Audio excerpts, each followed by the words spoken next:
Quanto a isso, algumas pessoas estão claras de que é verdade que uma vez salvo pela graça e somente pela graça, estamos salvos eternamente. E que é preciso praticarmos algumas obras.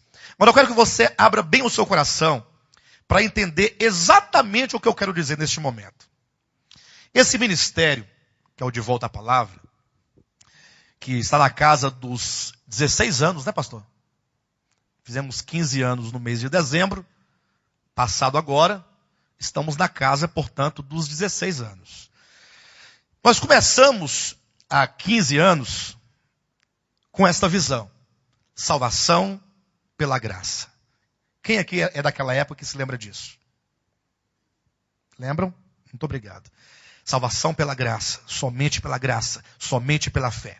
E pregávamos também, dizendo que precisávamos desta veste de justiça, aqui do capítulo 19, que são os atos de justiça dos santos. E por muitos anos pregamos isso, enfatizando que as obras de justiça, os atos de justiça são necessários para reinarmos com Cristo.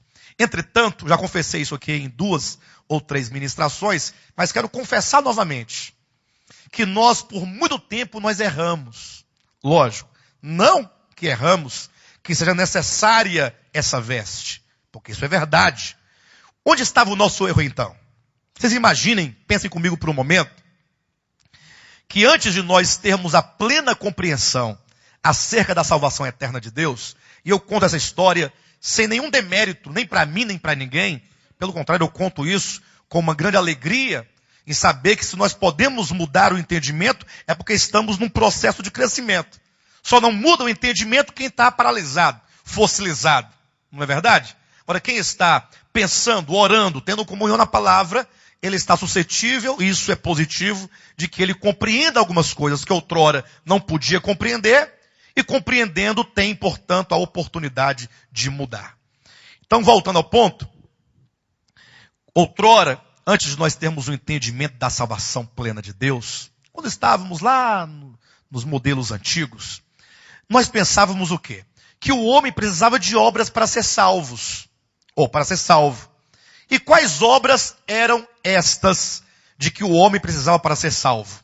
Os irmãos conhecem, eu não preciso mencionar nenhuma delas. Vocês sabem que são aquelas que as igrejas evangélicas colocam de não fazer isso, aquilo outro. Para resumir toda e qualquer doutrina meramente humana, eu quero que você abra comigo a sua Bíblia. O livro de Colossenses, capítulo 2, versículo 20 e 21 e 22 e 23. Acompanhe, por gentileza, esse raciocínio.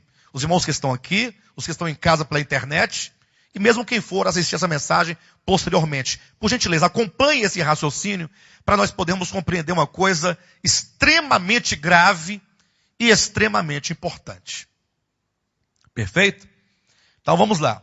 Falando do tempo antigo, dos modelos antigos, de onde viemos, antes de entendermos que a salvação de Deus, ela é gratuita, ela é pela fé e somente possível mediante o sacrifício de Cristo na cruz do Calvário. Pensávamos outrora, então, que o homem era salvo por meio de obras. E que o homem tinha que fazer obras para ser salvo. Entretanto, eu pergunto, e que obras eram essas